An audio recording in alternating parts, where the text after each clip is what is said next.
Então, a primeira resolução voltada à pesquisa em seres humanos aqui no Brasil é a resolução de número 196, publicada em 1996 pelo Conselho Nacional de Saúde, que é um órgão do Ministério da Saúde, na verdade, um órgão de controle social.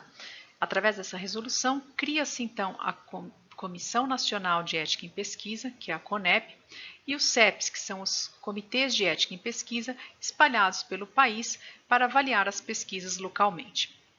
Uma das diretrizes que existem nessa resolução é que todas as pesquisas envolvendo seres humanos devem ser submetidas a esses comitês para uma análise ética.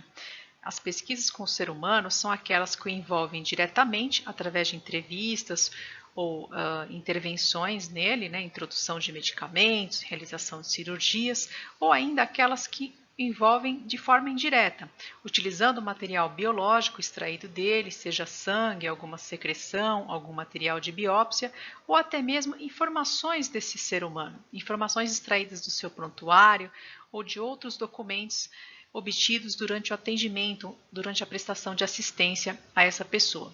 Todas essas pesquisas são definidas como pesquisas em seres humanos e, portanto, devem ser submetidas à análise ética desses comitês. A Resolução 96 foi revogada e substituída pela Resolução 466 de 2012, que é a que está em vigor. Algumas novidades foram introduzidas com essa resolução, visando acompanhar os avanços das pesquisas e as novas situações que foram surgindo, que exigiam então alguns ajustes da resolução inicial, que era a 196. Então, algumas novidades, por exemplo, é o documento, a obtenção, melhor dizendo, do assentimento livre esclarecido, que eu já vou explicar em seguida o que é. Foi também colocado que deve haver uma definição clara de quais são as partes envolvidas na pesquisa. Não existe um único responsável pela pesquisa. Pode existir uma instituição proponente, que é aquela que tem a ideia do que será pesquisado, estabelece o método, os objetivos, e pode haver uma ou várias instituições coparticipantes, que são aquelas onde vão ser realizadas algumas etapas da pesquisa. Pode ser a instituição onde vão ser obtidos os dados, é uma situação muito comum aqui na Secretaria Municipal da Saúde, receber pesquisas de outros órgãos, geralmente instituições de ensino e pesquisa, e que querem realizar suas pesquisas nos usuários do SUS, para obter uma análise de pacientes que possuem determinada condição de saúde. Então, nesses casos, a instituição ligada à Secretaria da Saúde, seja ela um hospital, uma UBS ou outra unidade do nosso sistema, ela torna-se uma instituição coparticipante. Então, ela também responde por algumas etapas da pesquisa e também pelo respeito à dignidade dos participantes, obviamente. Também foi introduzida outra novidade, que é o termo sujeito de pesquisa ter sido substituído por participante da pesquisa. Aqui é uma questão semântica, eu não vou entrar muito nesse mérito. Entendia-se que sujeito poderia ter uma conotação talvez negativa e participante dá um certo empoderamento a essas pessoas que passam então a ser vistas como participantes e não mais como meros sujeitos, objetos de pesquisa. Visitando então a página da CONEP, eu obtive aqui os dados mais recentes do panorama atual do sistema CEP-CONEP. Nós temos então 850 CEPs registrados, este é o dado do final de fevereiro de 2021, sendo que temos 2.386 coordenadores de CEP e mais de 10 mil membros relatores no país inteiro. Isso parece um número grande, mas na verdade ainda é pequeno, se considerarmos que temos várias pesquisas e esse é um trabalho feito de forma voluntária. Então, quanto mais pessoas envolvidas nesse sistema para fazer um controle social da pesquisa, quanto mais CEPs mais próximos de onde as pesquisas estão sendo realizadas, melhor poderá ser feito esse controle. Para que os comitês de ética em pesquisa possam então realizar esse controle social, é preciso que os pesquisadores apresentem alguns documentos muito importantes para essa análise ética. Que documentos são esses? A folha de rosto, que é um documento preenchido eletronicamente na plataforma Brasil, que eu vou apresentar já para vocês. E nessa folha de rosto constam alguns dados da pesquisa, como o nome, quem é o pesquisador responsável, qual a instituição responsável por essa pesquisa, né? Temos também o projeto de pesquisa em si, que deve ser anexado a essa plataforma, onde o pesquisador conta então todos os antecedentes científicos que justifiquem o momento atual dele fazer essa pergunta, dele buscar esses novos conhecimentos em seres humanos. Deve constar também de forma clara todos os objetivos gerais e específicos daquela pesquisa, qual é a metodologia proposta para atender esses objetivos, para responder essas perguntas e, finalmente, que resultados ele espera obter. Também é necessário apresentar um orçamento que seja razoável para aquilo que o pesquisador quer realizar. É muito importante ter em mente, em se tratando de pesquisas realizadas no âmbito do SUS, que a realização das pesquisas nas nossas unidades, ela nunca pode onerar nosso sistema de nenhuma forma. Então, se há utilização de algum recurso, de algum tratamento que não é oferecido no SUS, esse pesquisador precisa arcar com esses custos, tá? Então, se ele de alguma forma modifica a nossa rotina, ele quer introduzir alguma coisa nova, ele tem que pagar por essa coisa que ele está fornecendo aos pacientes. O paciente não pode pagar e a instituição SUS também não pode pagar por isso. Nosso orçamento é para prestação de assistência, não de pesquisa, tá? Então, sempre que for realizada uma pesquisa dentro do âmbito das unidades da Secretaria Municipal de Saúde, é muito importante estarmos atentos a essa questão do orçamento. Claro que isso é importante em qualquer tipo de pesquisa, mas sendo realizado com um público vulnerável, como é o nosso público, é muito importante observar esse aspecto. Se a pesquisa realmente tem um orçamento que cubra todas as intervenções que serão realizadas e os riscos delas decorrentes, caso sejam tecnologias inovadoras. É importante apresentar um cronograma compatível com aquilo que o pesquisador quer fazer. O currículo do pesquisador, nós não vamos analisá-lo detalhadamente, quantas publicações, quantas especializações ele possui, mas precisamos saber se minimamente ele é habilitado para realizar aquilo que ele se propõe, né? E o pesquisador é sempre um profissional formado, tá? O responsável tem que ser um profissional devidamente habilitado para o exercício da profissão, nunca um estudante. O estudante ele pode e deve, obviamente, participar de pesquisas, mas nunca como a figura de pesquisador responsável. Deve haver sempre um profissional já formado para assumir esse papel dentro da pesquisa. Então, todos os outros assistentes de pesquisa também devem se apresentar o currículo dos mesmos. Além disso, um documento que é fundamental para a nossa análise ética, que é principalmente preservar a dignidade dos participantes, é a leitura do termo de consentimento livre esclarecido. Esse documento ele deve ser lido com muita atenção e ele é mais do que um documento, é um processo de obtenção de consentimento. Então, o pesquisador precisa apresentar não apenas o documento, mas detalhar como ele será aplicado para que realmente não haja uma coação dos sujeitos a participar e que eles sejam devidamente esclarecidos. Na verdade, o objetivo de analisar todos esses documentos é que o Comitê de Ética em Pesquisa possa assegurar a preservação de 4 princípios bioéticos. Em primeiro lugar, a autonomia, que é a obtenção do consentimento livre e esclarecido dos participantes da pesquisa, devidamente cientes de todos os riscos e benefícios que eles podem obter participando dela. A beneficência também é um princípio fundamental, já que toda pesquisa tem que haver uma ponderação entre riscos e benefícios, lembrando que sempre o benefício tem que ser maior que o risco, senão a pesquisa não deve nem começar. A não maleficência, que não é simplesmente o oposto da beneficência, ela é mais do que isso, é garantir que os danos preveníveis serão evitados. Então, é uma atitude preventiva. A justiça e equidade, por último, é garantir que essa pesquisa tenha relevância social, que ela seja pertinente e adequada para aquele público-alvo ao qual ela está sendo aplicada. Inclusive, muitos pareceristas começam a leitura do projeto pelo termo de consentimento livre esclarecido, porque ele é realmente um documento fundamental para respeitar os aspectos éticos do projeto. Uma das coisas importantes é que esse documento seja em linguagem acessível ao público-alvo, né? Então, o pesquisador ele não pode utilizar termos científicos, jargões da sua área, ele deverá de alguma forma traduzi-los numa linguagem leiga, para que usuário possa compreender exatamente do que se trata a pesquisa. Nesse termo, de uma forma muito resumida, ele precisa apresentar o projeto como um todo, justificando por que ele está convidando aquele participante, quais são os objetivos da sua pesquisa, quais os procedimentos que serão utilizados. Então, o que é pesquisa e o que é assistência, isso precisa ficar claro para o sujeito. Se ele participar, o que ele tem de tratamento, se ele não participar, quais são as opções que ele teria através da rede do SUS, quais os desconfortos e riscos que são esperados desse tipo de pesquisa, e quais os benefícios também que podem ser esperados. Precisa haver um equilíbrio aí, precisa ser colocado para o participante não apenas os benefícios, é preciso também apontar os riscos que podem ocorrer. É também preciso esclarecer de que forma ele será acompanhado, caso tenha alguma reação, quem são os responsáveis, qual o contato dessas pessoas.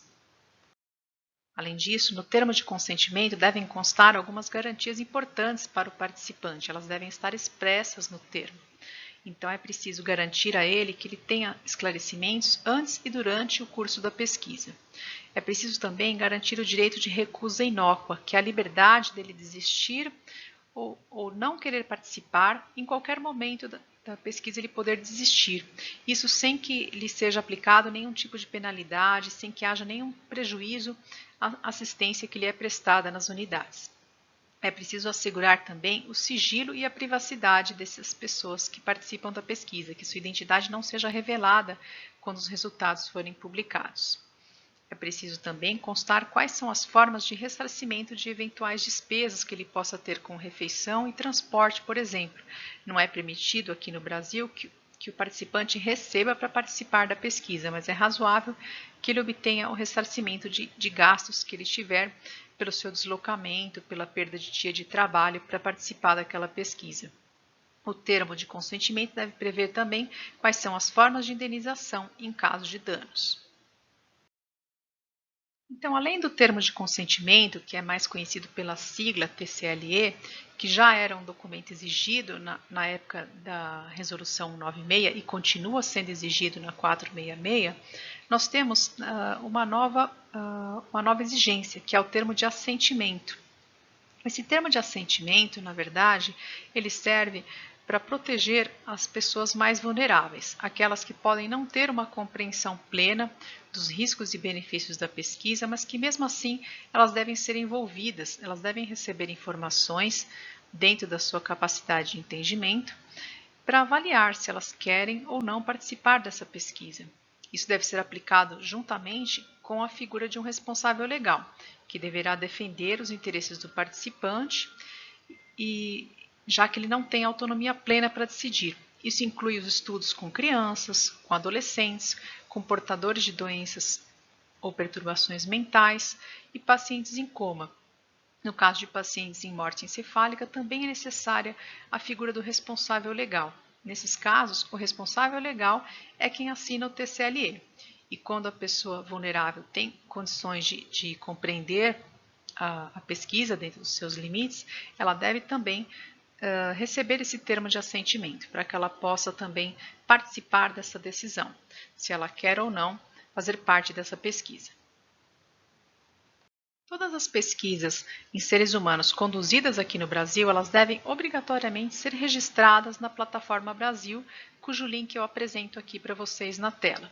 Essa plataforma, ela é uma plataforma onde todas as partes envolvidas podem ter acesso, tanto os participantes da pesquisa podem obter algumas informações nessa plataforma, quanto os membros dos comitês de ética, os relatores, quanto também os pesquisadores, que vão inserir ali seus projetos e todos os documentos necessários para a condução da pesquisa. Essa plataforma ela representou um avanço muito grande, porque antes os projetos tramitavam em papel, então isso trouxe mais agilidade e também transparência, já que tem todas essas informações que a comunidade também pode acompanhar a evolução da ciência. Eu gostaria de destacar também que a Comissão Nacional de Ética em Pesquisa, ela também emitiu outras resoluções complementares, não é apenas a 466. Nós temos também a Resolução 510. Aqui são alguns exemplos, tá? Existem várias resoluções de pesquisa do sistema CONEP que você precisa acompanhar no portal da CONEP.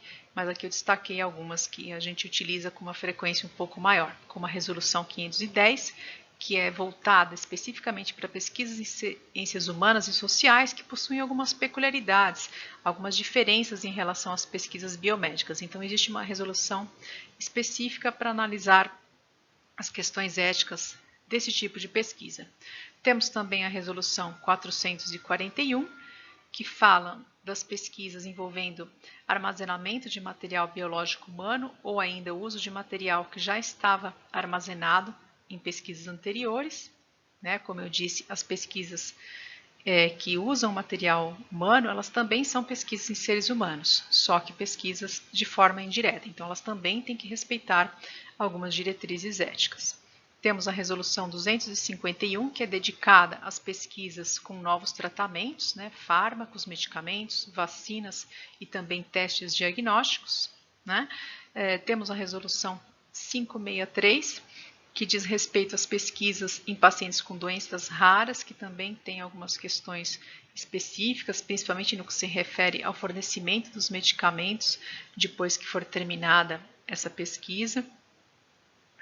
Temos ainda a resolução 508, que trata especificamente de pesquisas com interesse estratégico para o SUS, também propondo algumas formas de priorizar a realização dessas pesquisas. Então, existem estas, mas existem também outras resoluções que vocês devem acompanhar no site que eu mostro no slide a seguir.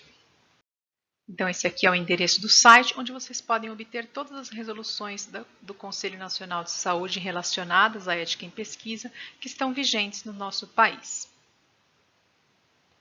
Por último, eu gostaria de frisar que o principal objetivo da ética nas pesquisas em seres humanos é proteger os participantes, as pessoas envolvidas nessa pesquisa, pois a ciência ela deve trabalhar a serviço da humanidade e nunca o contrário. A eticidade, então, é para proteger esses participantes, respeitar a sua dignidade e autonomia, que é o seu poder de decisão, ponderar quais são os riscos e os benefícios. Toda pesquisa ela deve ter benefícios maiores do que os seus riscos, senão ela não deve nem começar. Deve-se, sempre que possível, evitar os danos previsíveis, tomar medidas de cautela para proteger os participantes. A pesquisa ela precisa ter relevância social para a comunidade onde ela está sendo realizada. Ela precisa ser justa e equitativa. Então, se a pesquisa é composta de vários grupos, não é aceitável que um desses grupos esteja submetido a um risco conhecidamente maior do que outro grupo, por exemplo. Então, a pesquisa precisa ser justa. Ela não pode ser fútil. O conhecimento que está se procurando ele tem que ser justificado. Por que precisamos usar seres humanos para essa pesquisa? Não pode ser uma banalidade, algo que já é conhecido, que seja irrelevante. É preciso também respeitar todos aqueles direitos dos participantes que eu já elenquei para vocês, o direito de recusa inócua, de sigilo, de informação e etc. E assim estaremos, então, zelando pelos nossos usuários do SUS nas nossas unidades. E não só no SUS, mas em todas as unidades de saúde, em todas as instituições onde se faz pesquisa, a gente deve zelar para que esses participantes sejam protegidos. Eles são a parte mais vulnerável. O papel dos comitês de ética é sempre o de protegê-los, de olhar pelas suas fraquezas, pelas suas vulnerabilidades e empoderá-los para que possam participar de uma maneira digna. Nós vamos encerrando por aqui.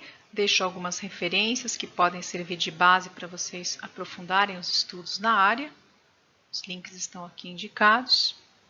Por último, eu quero deixar registrado meu muito obrigada por poder participar e compartilhar alguns conhecimentos da ética em pesquisa. Espero que isso seja útil na prática do seu dia a dia. Deixo aqui também meus contatos, meu e-mail e meu canal do YouTube para quem desejar nos acompanhar nas redes sociais. Enfim, espero encontrá-los em outras oportunidades. Até uma próxima. Bom, agora que nós concluímos essa apresentação, eu fico à disposição de vocês para responder suas dúvidas no chat.